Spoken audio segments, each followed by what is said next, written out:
यहाँ पर भी अभी जब ये कटोरे में था खिचड़ी, तो यहाँ पर भी ये क्या था, कॉन्वेक्टेड था, और यहाँ पर भी कॉन्वेक्टेड है यह मटेरियल, लेकिन यहाँ पर इट इज मोर कॉन्वेक्टेड। ठीक है, ज्यादा कन्वेक्शन होने की वजह से इसमें ज्यादा कंडक्शन हुआ, ज्यादा रेडिएशन हुआ। तो convection is also considered as the mechanism. Okay, अब इसको ब्लड और स्किन लगा के देख लो। ये ब्लड हो गया and this is skin this surface. तो ब्लड का जब कन्वेक्शन, स्किन हो गया, स्किन के अंदर ब्लड है। अब यहां पर अगर ब्लड की मात्रा बढ़ जाए स्किन के अंदर, more and more liquid is there, and then across this surface skin heat will be conducted more, heat will be radiated more if it is convected more. Okay, तो इस कन्वेक्शन को modulate कर लिया इन्होंने physiological adaptation के द्वारा। एक्टोथर्म्स क्या किया, इन्होंने ब्लड को निकाल दिया, अगर यहां से पुल आउट कर लिया ज्यादा से ज्यादा ब्लड स्किन के अंदर से। ठीक है, then it is minimizing the heat loss. अगर बाहर का टेम्परेचर कम है और बॉडी का वनस्पत बॉडी के टेम्परेचर से, तो ये क्या कर लेगा, पुल कर लेगा स्किन से, so that heat minimization will be least. और अगर बाहर का टेम्परेचर ज्यादा है बॉडी के टेम्परेचर से और इसको कूलिंग करना है बॉडी का, तो एयर का टेम्परेचर ज्यादा है तो वो भले ही अपने स्किन के नीचे ज्यादा से ज्यादा ब्लड जमा कर ले कन्वेक्शन के द्वारा, तो भी हीट का लॉस या कूलिंग नहीं हो पाएगा, क्योंकि बाहर का टेम्परेचर ज्यादा है, heat of the surrounding is ज्यादा समर डेज में।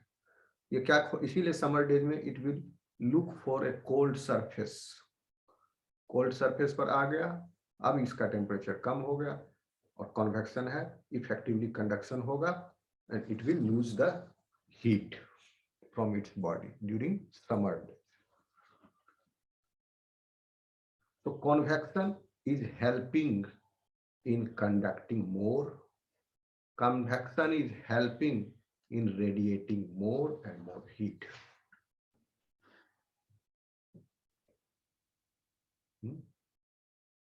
Similarly, and vice versa, convection is helping in minimizing heat loss as well as heat gain by conduction and radiation. आ रहा है समझ में?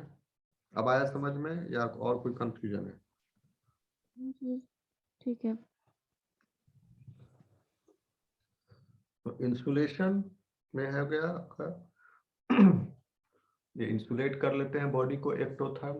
दो मैकेनिज्म है, एक तो बॉडी का शेप ही इस तरह से बदल देना, अपना बॉडी का शेप, कि उसका surface to volume ratio fall कर जाए, surface area to volume ratio. अब कोई एनिमल अगर ऐसे लंबा है, मान लो ये एनिमल बॉडी है,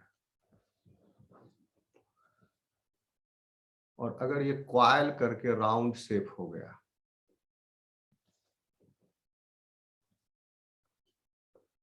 यह एनिमल, तो in this case surface area to volume ratio is more, but in this case surface area when it becomes round, the surface to volume ratio is decreased. So if the surface area to volume ratio is decreased, then heat loss will be minimal, कम होगा. Surface area per unit area available, area available per unit volume of the body is less. So area is less, so heat transfer will be less. Body को ही गोल कर लिया ये, ठीक. या दूसरा inflate भी कर लेते हैं, बॉडी को फुला भी सकते हैं, और फुला लेने से बॉडी खुद ब खुद गोल हो गया इनका. उससे भी कुछ एनिमल्स ऐसा करते हैं. मेन यही, ये भी कर रहे हैं, इन्फ्लेट भी कर रहे हैं, तो भी surface area main role, main क्या है um, surface area to volume को डिक्रीज करना. चाहे इन्फ्लेट करे बॉडी को या बॉडी को राउंड अप करे, शेप को चेंज करे, तो भी यही रेशियो डिक्रीज हो रहा है, जिससे हीट लॉस को वो मिनिमाइज कर रहे हैं.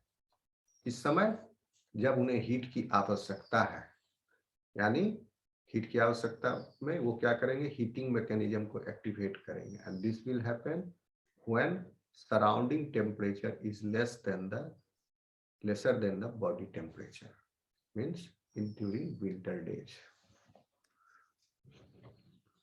आया समझ में? आगे चले. Yes sir. Yes sir. Fish peculiar है.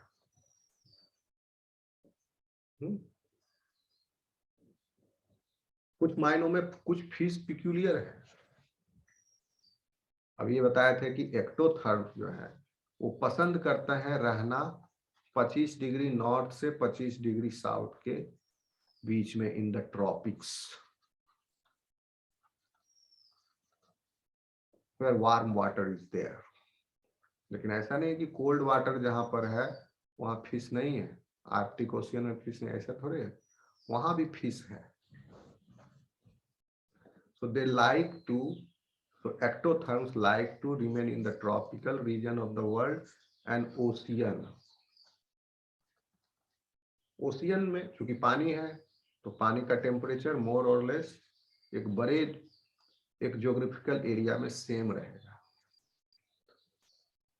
डिस्टेंस जितना दूर होगा इन ओशियन किलोमीटर में, उतना टेम्परेचर के वेरिएशन होने की संभावना हो सकती है ओशियन में दूर होने पर. लेकिन नजदीक में टेम्परेचर सेम ही रहेगा. किसी एक एरिया में 500 किलोमीटर तक मोर और लेस सेम ही टेम्परेचर है. कहने का मतलब हुआ कि कुछ फिश जो है जो कि पोलर रीजन में रहते हैं, they develop antifreeze protein in them. Plasma में उनका antifreeze, natural antifreeze proteins होते हैं, क्योंकि फ्रीजिंग टेम्परेचर पर अगर हम और आप जाएं and if you stay longer there, hypothermia होगा. After prolonged hypothermial condition, frost bite हो सकते हैं. फ्रॉस्ट बाइट अगर उसको वहां से हटाया नहीं गया उस एडवर्स क्लाइमेट से, कंडीशन से, फ्रॉस्ट बाइट होता है इफ दिस टिश्यू बॉडी है, body is made up of cells and tissue. If this tissue is frozen, water तो 0 डिग्री सेंटीग्रेड पर फ्रीज कर जाएगा. We are 50 to 70% water, but we are not pure. ये pure water तो है नहीं हम लोग. Our cytoplasm is also solution. तो इसमें कहने का मतलब cytoplasm is impure water. Impure water has decreased उनका फ्रीजिंग पॉइंट. भले ही फ्रीजिंग पॉइंट डिक्रीज हो गया, सपोज करो कि इसका फ्रीजिंग पॉइंट घट के आ गया -5 डिग्री सेंटीग्रेड, तो वो एक आर्बिट्रेरी वैल्यू दे रहा है। क्योंकि सॉल्यूट जमा हुआ तो इम्प्योर वाटर है, तो इम्प्योर वाटर का कम होगा फ्रीजिंग पॉइंट 0 डिग्री से भी कम। तो अब -5 डिग्री सेंटीग्रेड है फ्रीजिंग पॉइंट। अब ये -20 डिग्री सेंटीग्रेड पर this is exposed, then there is a chance that this will become frozen. Once the tissue is frozen, water crystals have developed, then this tissue is totally useless now. It is dead. इसीलिए Frost bite होने पर सुने होंगे पर्वतारोहियों में उंगली गल गया, पैर की उंगली गल गई, या पैर गल गया, हाथ गल गया, वो फ्रॉस्ट बाइट होता है। और उसके बाद कोई इसका recovery, even if you place the और affected organ in the hot water, treatment दिए, इसको गर्म किए, कितना भी, अब कुछ नहीं हो सकता। This is gone now. Once it is crystallised it will be dead. उसको काटना पड़ेगा, नहीं तो दिस विल प्रोग्रेस और इसी कंडीशन में रह जाएगा। एक बार फ्रॉस्ट बाइट आ गया, हल्का सा हो गया, और वो बाय एक्सीडेंट अगर वो व्यक्ति उसी समय फंसा हुआ है, उस कंडीशन में कुछ कर नहीं सकता है, मान लो वहां रुका हुआ है, फंस गया है, तो कोई रेस्क्यू ऑपरेशन आएगा तो उससे निकालेगा तभी बचेगा। और उसने देख लिया फर्स्ट बाइट फिंगर में हो गया है, then it is wise for him to cut that finger. Otherwise it will progress. धीरे धीरे इसका पूरा प्रोग्रेस करने लगेगा।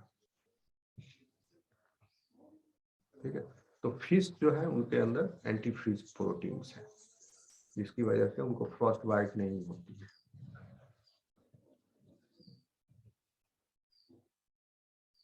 ओके, अब एंडोथर्मी में चलेंगे। इतना क्लियर हुआ? एक्टोथर्मी समझ में आया स्टूडेंट? Yes sir. चलो, क्या टाइम हो रहा है? 7:24।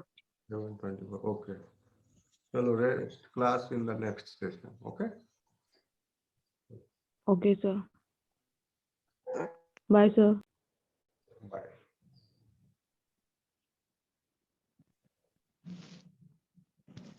अटेंडेंस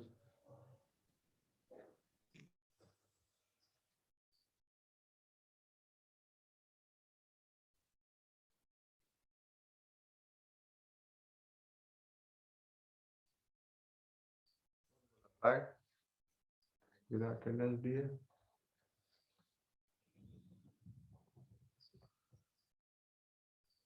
तारीफ present sir.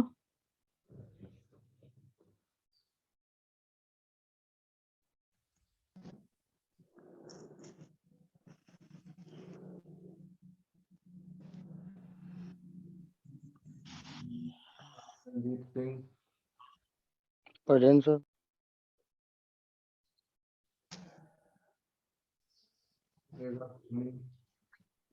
Present sir. Soni, present sir.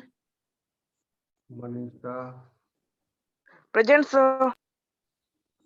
Sumit, yes sir.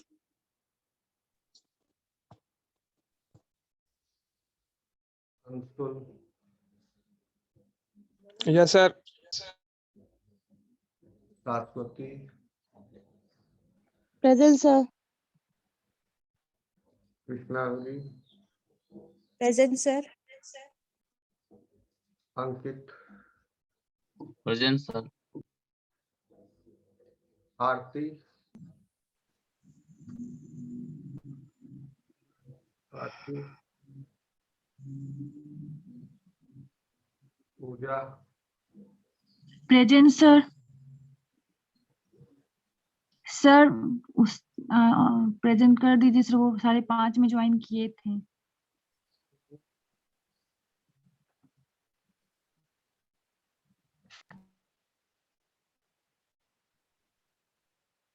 Message in the group. Sir आरती तो प्रेजेंट है सर, लग रहा है उसको आवाज नहीं जा रही है। सर मैसेज किए थे सर पर्सनल आपको व्हाट्सएप पे। पर्सनल मैसेज मेरे को सिर्फ सीआर कर सकता है, ग्रुप में मैसेज करो। सर एक्चुअली ग्रुप में है ही नहीं ज्वाइन। डिलीट कर देता हूँ पर्सनल मैसेज। तुमने सर ग्रुप में नहीं है हम, ऑफिशियल ग्रुप में। तो क्लास में आप नहीं आते हैं इसलिए नहीं है। रेगुलर रहोगे क्लास में तो रहोगे ग्रुप में। सर रेगुलर रहेंगे अब। इरेगुलर हो जाता है उसको निकाल देते। 5:49 पे तुमने मैसेज किया है 5:50। नहीं सर, हम इसके पहले डल सेमेस्टर उसमें टेक्स्ट किए थे, तो फिर आरिफा बोली कि उसमें आप नहीं हैं, तो फिर आपके पर्सनल टेक्स्ट में फिर किए हैं। 5:50 पर किया है तुमने। सर प्रेजेंट थे, कर दीजिए ना। और अटेंडेंस उतना अच्छा नहीं है Pooja. Improve your attendance. Yes sir, ठीक है, अभी आगे अगला क्लास में इम्प्रूव करो। Okay sir. टाइम पर आ जाओ, आरिफा के कांटेक्ट में रहो। Okay sir. ग्रुप तुम 2 दिन क्लास सर करो, फिर तुम इरेगुलर हो जाओगे, तो फिर मुझे ग्रुप से बाहर करना पड़ेगा।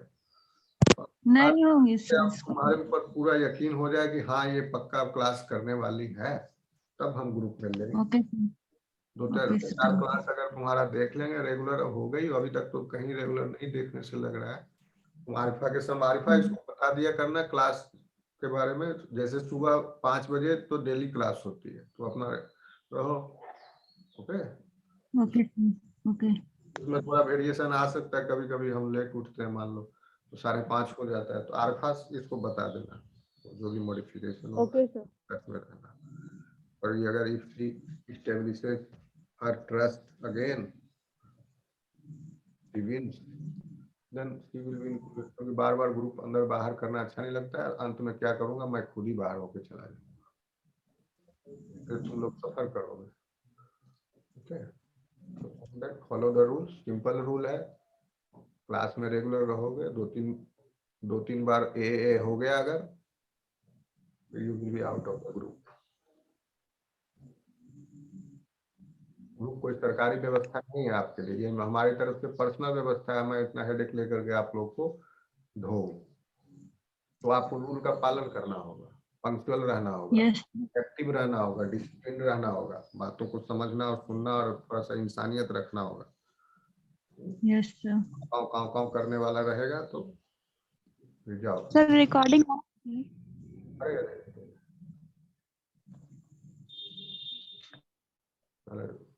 जब भी लेक्चर खत्म हो तो हमको याद दिला दिया करो रिकॉर्डिंग ऑफ।